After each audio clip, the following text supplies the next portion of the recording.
Hello প্রিয় চাকরি প্রত্যাশী ভাই বোনেরা, আপনারা সবাই কেমন আছেন? আশা করি নিশ্চয়ই সবাই ভালো আছেন। তো আজকের নিয়োগ বিজ্ঞপ্তি নদী গবেষণা ইনস্টিটিউট পানি সম্পদ মন্ত্রণালয়ের নিয়োগ বিজ্ঞপ্তি প্রকাশিত হয়েছে 16 জুন 2025 তারিখের নিয়োগ বিজ্ঞপ্তিটা কিন্তু প্রকাশিত হয়েছে। তো এইখানে বিস্তারিত আবেদন এবং পদ সংখ্যা নিয়ে আলোচনা করব। তো এইখানে প্রথমে বলছে যে ক্যাশিয়ার পদে নিয়োগ দেবে, এখানে একটি পদে নিয়োগ দেবে। এখানে হচ্ছে কোনো স্বীকৃত বিশ্ববিদ্যালয় হতে বাণিজ্য বিভাগে উন্নত স্নাতক বা সম্মান ডিগ্রি। তারপর হচ্ছে ক্যাটালার, এখানে হচ্ছে 18 থেকে 32 বছর পর্যন্ত আবেদন করতে পারবে। এখানে কোনো শিক্ষিত বিশ্ববিদ্যালয় সেম একই, ঠিক আছে। তারপরে হচ্ছে 3 নম্বর পদটা বলছে যে ইলেকট্রিশিয়ান, এইখানে হচ্ছে একটি পদে নিয়োগ দেবে। এখানে কোনো শিক্ষিত বোর্ড হতে উন্নত উচ্চ মাধ্যমিক অর্থাৎ এইচএসসি পরীক্ষায় আবেদন করতে পারবে। তারপর হচ্ছে মডেল টেকনিশিয়ান গ্রেড, এখানে হচ্ছে 16 নম্বর গ্রেডে, এখানে 22,490 টাকা বেতন। এখানে 18 থেকে 32 বছর পর্যন্ত আবেদন করতে পারবেন। এখানে 2টি পদে আবেদন করতে পারবেন। এখানে কোনো স্বীকৃত বোর্ড বিজ্ঞান বিভাগ হতে উচ্চ মাধ্যমিক অর্থাৎ এইচএসসি পরীক্ষায় আবেদন করতে পারবেন। এইচএসসি পরীক্ষায় বিজ্ঞান বিভাগ থেকে আবেদন করতে পারবেন, ঠিক আছে। তারপরে এখানে 5 নম্বর পদটা বলছে যে অফিস সহকারী কাম কম্পিউটার মুদ্রাক্ষরিক, এখানে 18 থেকে 32, এখানে 3টি পদে নিয়োগ। এখানে কোনো শিক্ষিত বোর্ড হতে উচ্চ মাধ্যমিক অর্থাৎ এইচএসসি পরীক্ষা আবেদন করতে পারবেন।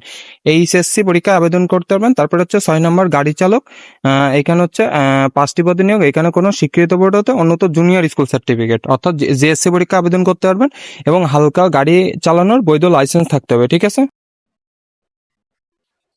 তারপরে এখানে আসি কাঠমিস্ত্রি গ্রেড বি, এখানে হচ্ছে একটি পদে নিয়োগ দেবে। এখানে হচ্ছে কোনো স্বীকৃত বোর্ড হতে মাধ্যমিক স্কুল সার্টিফিকেট অর্থাৎ এসএসসি পরীক্ষা আবেদন করতে পারবেন। তারপরে হলো ট্রেসার, এখানে একটি পদে, এখানে কোনো স্বীকৃত বোর্ড হতে উন্নত মাধ্যমিক স্কুল সার্টিফিকেট অর্থাৎ এসএসসি পরীক্ষায় আবেদন করতে পারবেন। এখানে গবেষণা বিআরআর গ্রেড, এখানে 6টি পদে আবেদন করতে পারবেন। এখানে কোনো স্বীকৃত বোর্ড হতে বিজ্ঞান বিভাগ হতে মাধ্যমিক অর্থাৎ এসএসসি পরীক্ষায় বিজ্ঞান বিভাগ অর্থাৎ সায়েন্স থেকে আবেদন করতে পারবেন।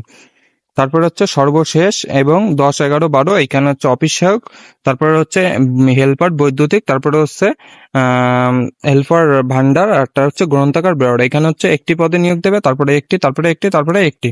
এখানে হচ্ছে সবগুলোই এসএসসি পরীক্ষা আবেদন করলে কিন্তু আবেদন করতে পারবেন, ঠিক আছে। একটা এসএসসি, একটা জুনিয়র অর্থাৎ জেএসসি, আর একটা হচ্ছে এসএসসি, আর একটা হচ্ছে এসএসসি, ঠিক আছে। তো এইখানে বলা হয়েছে যে 18 থেকে 32 বছর অর্থাৎ 1 জুন 2025 তারিখ অনুযায়ী 18 থেকে 32 বছরের মধ্যে হলে সে কিন্তু এখানে আবেদন করতে পারবেন, ঠিক আছে। তারপর হচ্ছে এই যে ওয়েবসাইট দেখা যাচ্ছে, ওয়েবসাইটের মাধ্যমে কিন্তু আবেদন করতে হবে, অনলাইন আবেদন কার্যক্রম শেষ করতে।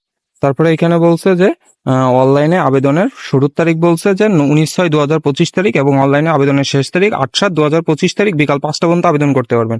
আবেদনের জন্য 300x300 পিক্সেলের ছবি এবং 300x80 পিক্সেলের রঙিন সাইজ স্বাক্ষর সাইজ লাগবে। এবং আবেদন ফি কত? আবেদন ফিটা বন্ধুরা এইখানে হচ্ছে 1 থেকে 7 কর্মিক নম্বরের জন্য 100 টাকা এবং 12 টাকা সার্ভিস চার্জ 112 টাকা এবং 8 থেকে 12টা নম্বর কর্মিকের জন্য 50 টাকা এবং সার্ভিস চার্জ 6 টাকা সহ 56 টাকা কিন্তু পরিশোধ করতে হবে, ঠিক আছে। পরিশোধ কিভাবে করতে হবে? পরিশোধের জন্য এই যে অপশনগুলো দেখা যাচ্ছে, এইভাবে টেলিটক সিম দিয়ে কিন্তু আপনি খুব সহজে আবেদন কার্যক্রম কিন্তু পরিশোধ করে নিতে পারবেন, ঠিক আছে। তো এই ছিল পানি সম্পদ মন্ত্রণালয় নিয়োগ বিজ্ঞপ্তি সম্পর্কে বিস্তারিত আলোচনা। কোনো বিষয়ে জানার থাকলে অবশ্যই কমেন্ট বক্সে কমেন্ট করে জানাবেন। প্রিয় চাকরি প্রত্যাশী ভাই বোনেরা, আজকের মতো তাহলে এই পর্যন্ত। সকলে ভালো থাকবেন, সুস্থ থাকবেন আর নিয়মিত চোখ রাখবেন আমাদের বিডি জব নিউজে। ভিডিওটি শেষ পর্যন্ত দেখার জন্য সবাইকে অনেক ধন্যবাদ।